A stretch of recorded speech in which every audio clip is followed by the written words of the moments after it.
Salut, je vais vous montrer comment faire une static line. Je vais faire une static line quand je découvre un saut, quand le rock drop est inférieur à 70 mètres, quand l'atterrissage il est trop loin pour que je puisse me permettre de chuter. Je vais aussi faire une static line à partir du moment où il y a un léger vent qui risque de tirer mon extracteur de travers et de créer une orientation. Et enfin, je fais une static line si j'ai personne de confiance qui peut me tirer une PCA. La première chose à faire, c'est vérifier que la corde elle est attachée à quelque chose de solide, qu'elle est d'un diamètre suffisant, donc plus de 6 mm pour pas qu'elle puisse venir se couper en frottant contre un caillou, qu'elle est bien placée par rapport à l'exit, et je vais pouvoir vérifier sa résistance tout simplement en venant tirer dessus. Dans l'idéal, choisissez une corde d'escalade qui est dynamique, ça pourra absorber plus facilement le choc. Ensuite, je vais vérifier la longueur de ma corde.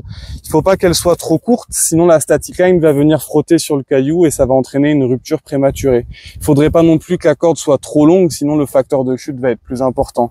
Moi, ce que je veux, c'est que la corde, elle fasse la bonne longueur et que globalement, le bout de la boucle pende dans le vide.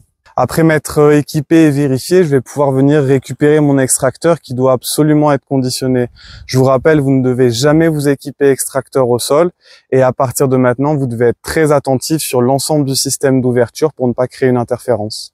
Maintenant, je vais venir récupérer mon extracteur en suivant ma drisse pour vérifier qu'elle est bien sortie du rabat et qu'elle parte bien de la dernière aiguille. Une fois que j'ai fait ça, je vais devoir faire une boucle en fait sur ma drisse pour attacher la static line.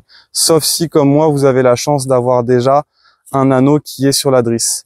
Donc cette boucle-là, le but, c'est de la faire assez petite. Parce que si vous faites la boucle trop grosse, la static line va pouvoir venir glisser le long de la boucle et ça va créer une friction excessive.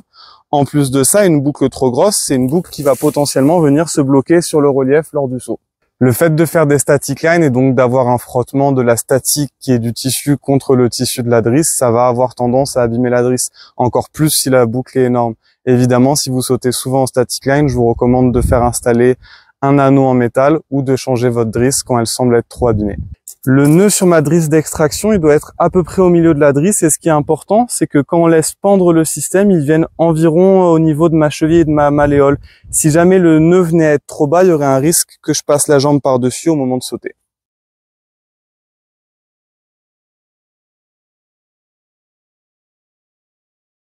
Pour ce qui est de l'extracteur, je vais mettre un 48 ou un 46 qui me servira de backup et qui pourra me sauver la vie si la static line venait à rompre trop tôt. Concernant la static line, il faut savoir que ça résiste à au moins 30 kg. Il en existe deux types. Une static line plutôt militaire qui est rouge, qui a l'inconvénient d'être glissante, donc il faudra faire très attention quand on fait les nœuds. Et une static line blanche qu'on peut acheter sur Internet. Maintenant que j'ai vérifié le bon état global de la static line, je vais pouvoir la connecter de ma cordelette jusqu'à ma drisse d'extraction. Et là, vous pouvez faire plusieurs nœuds. Moi, ce que je vous propose de faire comme premier nœud, c'est tout simplement une queue de vache. Ce sera ma boucle la plus grande. Vous verrez qu'on va faire deux boucles différentes. Quand je fais ma queue de vache, je fais attention à laisser dépasser suffisamment de static line pour ne pas que le nœud glisse. Puis je vais venir faire une deuxième boucle qui sera plus petite. L'idée, c'est que la première boucle va permettre de sortir la voile et si jamais elle venait à casser trop tôt ou le nœud a cédé, la deuxième boucle prendra le relais. Il faut surtout pas que les deux boucles fassent la même taille, sinon vous allez doubler la résistance. Pour cette deuxième boucle, je vais en profiter pour vous montrer un autre nœud. Donc la deuxième boucle, je vais la faire plus petite et je vais faire tout simplement un double nœud plat. L'avantage du double nœud plat, on le voit, c'est que j'arrive à franchement serrer la boucle. L'inconvénient, c'est que s'il n'est pas assez serré, il peut plus facilement glisser. Maintenant, on voit qu'au final, j'ai une petite boucle et une boucle un peu plus grande. Je vais faire une dernière vérification. Donc je pars de mon point d'ancrage, je vérifie qu'il est toujours bien solide. Je viens longer mon point d'ancrage pour arriver jusqu'à la connexion cordelette drisse d'extraction. J'en profite pour vérifier une dernière fois mes deux boucles. Et ensuite, je vais venir à nouveau vérifier que le cheminement il est bien libre entre ma dernière aiguille et la connexion avec la cordelette. Puis je vérifie une dernière fois que l'extracteur est bien attaché. Concernant la tenue de l'extracteur, je vais venir lover un peu de résille et de drisse dans la main. L'idée, c'est de le lover suffisamment court pour que je puisse guider ma static line.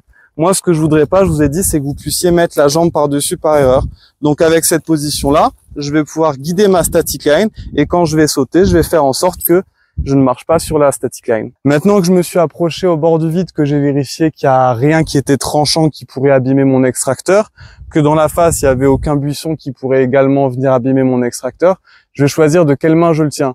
Si le vent il vient légèrement de ma gauche, je vais tenir l'extracteur main droite pour pas le prendre dans le pied et vice versa. Si jamais il n'y a pas de vent, ce que je vous propose, c'est de tenir l'extracteur de la main opposée à votre pied d'appel. Ça permettra qu'au moment du saut, vous limitiez le risque de mettre le pied dans la drisse d'extraction. Pendant le saut, je vais venir jeter l'extracteur à 45 degrés, du coup, sur ma droite. L'idée, c'est de le jeter pour qu'il se gonfle assez rapidement et qu'il puisse servir de backup en cas de mauvais montage de la static line. Vous devez faire attention quand vous le jetez à ne pas armer le bras, mais juste à faire un petit mouvement comme ça, à 45 degrés. Si jamais le saut, il est suffisamment haut, donc à partir de 60-70 mètres, et qu'il y a un risque que l'extracteur vienne se prendre dans le rocher parce qu'il y a des arbres qui dépassent ou parce qu'il y a un léger vent de face et qu'on voudrait pas que l'extracteur vienne se poser sur la falaise, vous pouvez vous permettre, au lieu de jeter l'extracteur, de l'accompagner un petit peu plus avec vous et de le lâcher ensuite.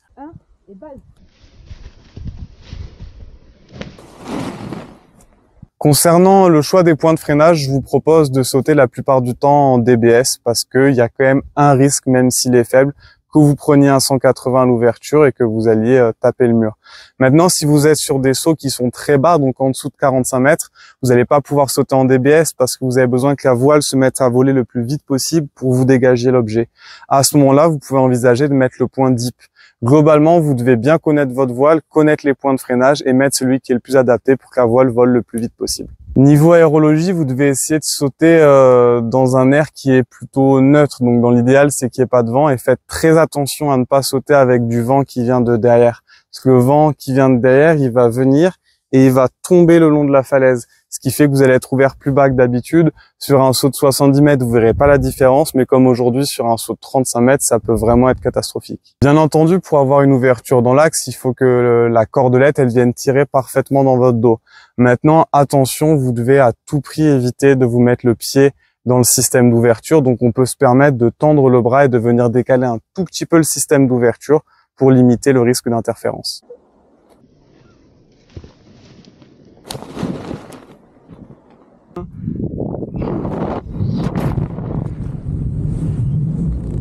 J'espère que cette vidéo, elle vous sera utile. N'hésitez pas à vous entraîner à faire des static lines chez vous en utilisant une table, une chaise et en simulant un saut tout simplement.